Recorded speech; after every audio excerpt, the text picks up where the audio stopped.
નમસ્કાર, આપ જોઈ રહ્યા છો નેશન પ્લસ ન્યૂઝ. હું છું આપની સાથે હિરલ પંડ્યા. એઆઈના વધતા ચલણને પગલે લોકો ભગવાન તથા સાધુ સંતોના AI generated photo social media પર શેર કરવા માંડ્યા છે. ત્યારે આ મામલે ભાવનગર જિલ્લાના વિશ્વ પ્રસિદ્ધ યાત્રાધામ બગદાણા ખાતે આવેલા પરમ પૂજ્ય સંત શ્રી બજરંગદાસ બાપા આશ્રમ દ્વારા દેશ વિદેશના કરોડો ભક્તોને એક અત્યંત મહત્વપૂર્ણ અપીલ કરવામાં આવી છે. સોશિયલ મીડિયા પર એઆઈ વડે તૈયાર કરાયેલા બાપાના કાલ્પનિક ફોટા અને મનગઢત રીલ્સ શેર ન કરવા આશ્રમ દ્વારા પત્ર લખીને ભાવુક વિનંતી કરાઈ છે. બગદાણા આશ્રમે પત્ર જાહેર કરીને જણાવ્યું છે કે સંતો એ આપણી શ્રદ્ધાનો વિષય છે, મનોરંજનનો નહીં.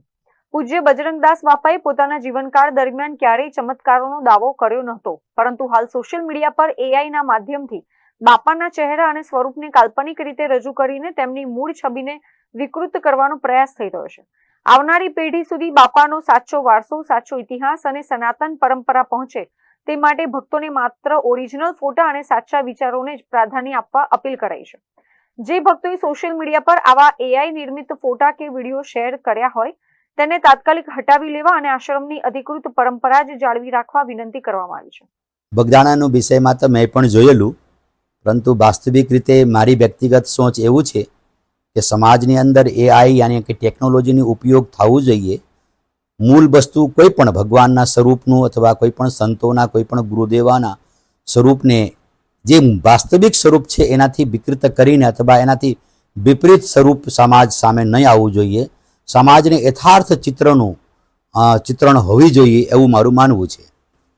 ખાસ કરીને આનો ઉપયોગથી આવનાર સમયમાં કેવું પરિણામ આવી શકે? ઉપયોગ સારા પણ છે, સારા અર્થોમાં અગર લઈએ તો.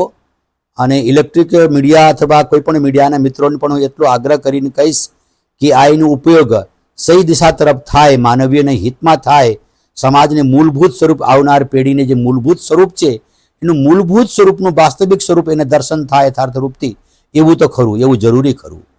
પત્ર આશ્રમ દ્વારા જાહેર કરવામાં આવ્યો છે, અપીલ કરવામાં આવી છે, ઉપયોગ ન કરો, શું કહેશો? હું એવું કહીશ કે એક સાધુ તરીકે મારા કોઈ પણ સંતો, કોઈ પણ ભગવાન વિષયમાં કોઈ પણ પ્રકારની વસ્તુને અગર એવી એના વિપરીત હોય, અત્યાર સુધી અમે જોતા હતા, તો અમારા બાળકોને શું કહેશું? પણ એ મારું અપીલ છે આશ્રમ તરફથી કે એઆઈનો ઉપયોગ સહી દિશામાં, સારી દિશામાં થાય એવું ઈચ્છીશ ખરી. Rajan Gohil, nation plus news, Bhavnagar. સમાચારોના સતત અપડેટ મેળવવા માટે અમારી નેશન પ્લસ ન્યૂઝની યુટ્યુબ ચેનલને સબસ્ક્રાઇબ કરો, બેલ આઇકન દબાવો અને જોડાયેલા રહો ફેસબુક, ઇન્સ્ટાગ્રામ અને ટ્વિટર પર.